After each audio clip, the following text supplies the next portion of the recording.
សូមគោរពសម្ដេចទ្រង់ឯកឧត្តមលោកជំទាវអស់លោកស្រីប្រិមិត្តទូរទស្សនិកជនទាំងអស់ជាទីមេត្រីខ្ញុំបាទយុបវណ្ណៈសូមស្វាគមន៍មកកាន់ទូរទស្សន៍សម្លេងកម្ពុជា VOC TV យើងខ្ញុំដែលផ្សាយចេញពីរដ្ឋកាលីហ្វ័រញ៉ាសហរដ្ឋអាមេរិកពេលសកម្មផ្ទៀងផ្ទាត់បត់ជុបាញ់នៅខេត្តពោធិ៍សាត់ប្រទេសកម្ពុជាត្រូវបានផ្អាកភ្លាមនៅថ្ងៃទី19ខែវិច្ឆិកាឆ្នាំ2025បន្ទាប់ពីមានការផ្ទុះអាវុធពីព្រំដែនថៃដែលបង្ខំឲ្យក្រុមអ្នកសង្កេតការអាស៊ាន AOT ដកថយដើម្បីសុវត្ថិភាពយោងតាមក្រសួងការពារជាតិកម្ពុជាហេតុការណ៍នេះបានកើតឡើងនៅម៉ោង 11:08 នាទីព្រឹកខណៈដែលក្រុម AOT កំពុងតែត្រួតពិនិត្យនៅច្រកចមួយឃុំថ្មដាស្រុកវាលវែងខេត្តពោធិ៍សាត់ជាប់ព្រំប្រទល់ប្រទេសថៃអ្នកសង្កេតការអាស៊ានបានត្រឡប់ក្រោយផ្អាកការផ្ទៀងផ្ទាត់ភ្លាមគួរឲ្យកត់សម្គាល់ថានេះជាលើកទី1ហើយដែលក្រុម AOT បានជួបនៅឧបទ្ទវហេតុនេះចាប់តាំងពីការប្រយុទ្ធគ្នា5ថ្ងៃនៅខែកក្កដាឆ្នាំ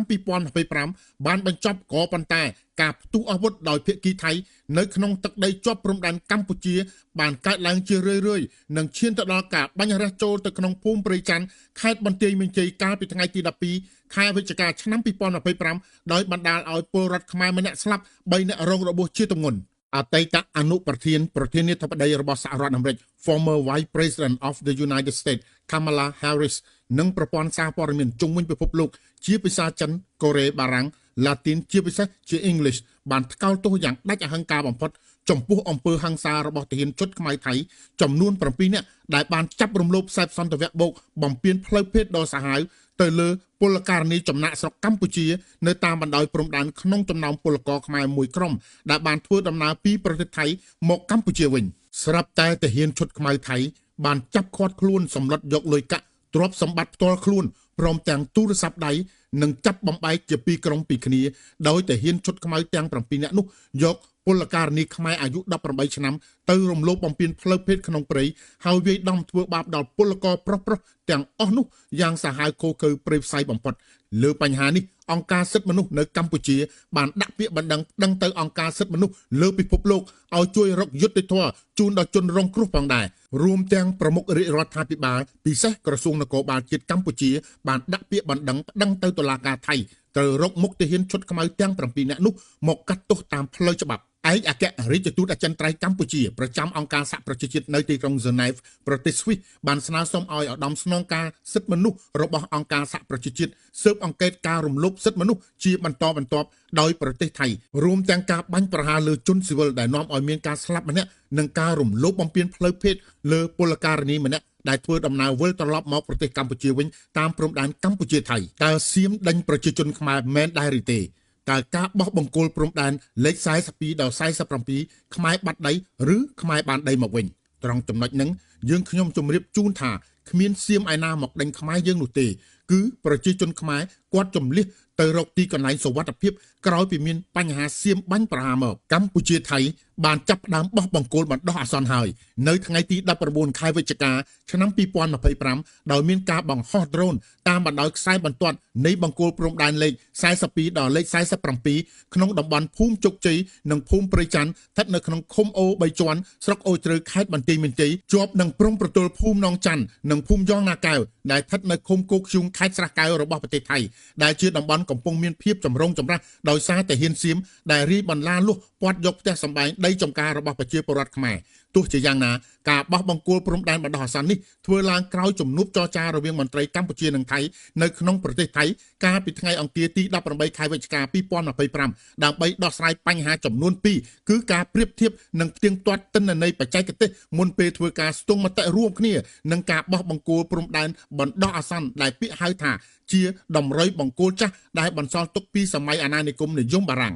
ចំពោះបញ្ហាការបោះបង្គោលព្រំដែនវិញអាចនិយាយដដែលជាដដែលថាខ្មែរបានដីបន្ថែមសូមបងប្អូនមើលចុះចំណុចគូសពណ៌លឿងខ្វែងជ្រុងលើផែនទីទាំងពីរជាដីដែលសៀមធ្លាប់គ្រប់គ្រងកន្លងមកត្រូវប្រគល់ឲ្យមកកម្ពុជាវិញនៅក្នុងពេលដែលវាស់វែងព្រំដែនតាមផែនទីរបស់បារាំងសៀមនៅឆ្នាំ1904និង1907មានຂະຫນាត1លើ200,000និងអនុវត្ត MOU ឆ្នាំ2000និងឯកភាពគ្នា GBC និង JBC ដែលចុះហត្ថលេខារួចរាល់ ដូច្នេះមិនមែនដោយបងប្អូនថាអនុវត្តតាមផែនទីនៃឯកតោភាគីរបស់សៀមគូសតាមចិត្តខ្លួនឯងដែលមានຂະຫນາດ1ឬ50ពាន់នោះទេសូមបងប្អូនកុំមានការយល់ច្រឡំនេះបើផ្អែកទៅលើអ្វីដែលបានជម្រាបជូនខាងលើនេះរាជរដ្ឋាភិបាលកម្ពុជាដែលបានផ្សាយប្រកាសកន្លងរួចមកហើយនេះបញ្ជាក់បានថាគឺជារឿងដែលល្អបំផុតសម្រាប់ខ្មែរយើងប៉ុន្តែត្រូវបានពួកសៀមនិយមមានឈាមជ័រខ្មែរក្រៅប្រទេសនិងសៀមជ្រុលនិយមក្នុងប្រទេសសៀមខំនាំគ្នាបន្តចាប់ផ្ដើមធ្វើការងារផ្សព្វផ្សាយដើម្បីចំណេញនយោបាយផ្នែកលើជ្រុងមួយនៃភូមិជោគជ័យសូមបងប្អូនខ្មែរមេត្តាស្វែងយល់ការងារទាំងអស់នេះគិតទៅជាតិសាសន៍សៀមសាហាវថោកទាបរដ្ឋមន្ត្រីការបរទេសរបស់ថៃដាក់លិខិតស្នើឲ្យសហរដ្ឋអាមេរិកដាក់ទណ្ឌកម្មសេដ្ឋកិច្ចកម្ពុជានិងដើម្បីឲ្យសៀមអាចចូលទៅដោះមីនមនុស្សធម៌ក្នុងទឹកដីចំនួនរបស់កម្ពុជាថៃតែម្នាក់ឯងតែសហរដ្ឋអាមេរិកមិនបានឆ្លើយតបមកដល់ពេលនេះមីននៅតាមព្រំដែនដែលសៀមចង់ដោះនេះគឺនៅក្នុងទឹកដីរបស់កម្ពុជាហើយមីននេះគឺជាមីនរបស់ខ្មែរដែលបន្សល់ទុកពីសម័យខ្មែរក្រហមមកអ្នកចំនួនមុនគាត់ដាក់មីននៅក្នុងនៃការពារបូរណភាពទឹកដីដើម្បីកុំឲ្យពួកសៀមចូលមកឈ្លានពានលើអធិបតេយ្យភាពរបស់កម្ពុជាតាមបណ្ដោយព្រំដែននេះជាមីនក្នុងទឹកដីរបស់កម្ពុជាបើយើងជាម្ចាស់ផ្ទះមិនចង់ដោះផងនោះចុះហេតុអ្វីបានជាសៀមចេះតែមកចង់ដោះទៅវិញបើមីនមាននៅក្នុងទឹកដីរបស់សៀមចង់សៀមដោះឬមិនដោះស្រេចតែសៀមខ្លួនឯងតែយើងនឹងដោះមីននោះបានដោះតែនៅតំបន់ណាដែលយើងត្រូវដោះតែប៉ុណ្ណោះហើយយើងនឹងដោះនៅពេលណាឯកភាពគ្នាក្រោយពីបោះបង្គោលព្រំដែនខណ្ឌសីមារវាងកម្ពុជាថៃឲ្យបានត្រឹមត្រូវច្បាស់លាស់សូមប្រាប់ទៅសៀមថាមីននៅលើទឹកដីកម្ពុជាទោះជាមានមីនផ្ទុះឬគ្រោះថ្នាក់គឺវាប៉ះពាល់តែនៅលើទាហានខ្មែរទេព្រោះយោធាខ្មែរនៅលើទឹកដីខ្មែរហើយដើរយាមល្បាតតែនៅលើដែនដីអធិបតេយ្យភាពរបស់កម្ពុជាតែប៉ុណ្ណោះពេលនេះបើសៀមមិនមានបំណងចង់មកឈ្លានពានលើទឹកដីរបស់កម្ពុជានោះទេគឺមិនមានការផ្ទុះឬរងការគ្រោះថ្នាក់ដល់ទាហានសៀមនោះឡើយថៃកំពុងតែសប្បាយយ៉ាងកក្រឹកកក្រែងនឹងក្បួនដង្ហែធ្វើបាតកម្មនេះពេលនេះ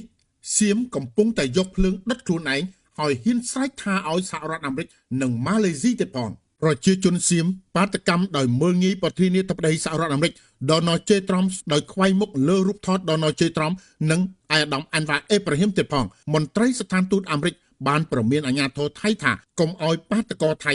ទៅបង្ករឿងនៅមុខស្ថានទូតសហរដ្ឋអាមេរិកឲ្យសោះសូមអរគុណទូរទស្សនិកជនទាំងអស់ដែលកំពុងតែតាមដានទស្សនាទូរទស្សន៍សម្លេងកម្ពុជា VOC TV យើងខ្ញុំដែលផ្សាយចេញពីរដ្ឋកាលីហ្វ័រញ៉ាសហរដ្ឋអាមេរិកសូមជួយចុច like follow និង share ម្នាក់មួយផងលើ page Facebook ក៏ដូចជា YouTube ផងដែរដើម្បីទទួលបាននូវព័ត៌មានថ្មីៗសូមជម្រាបលាជួបគ្នាវេលាក្រោយទៀត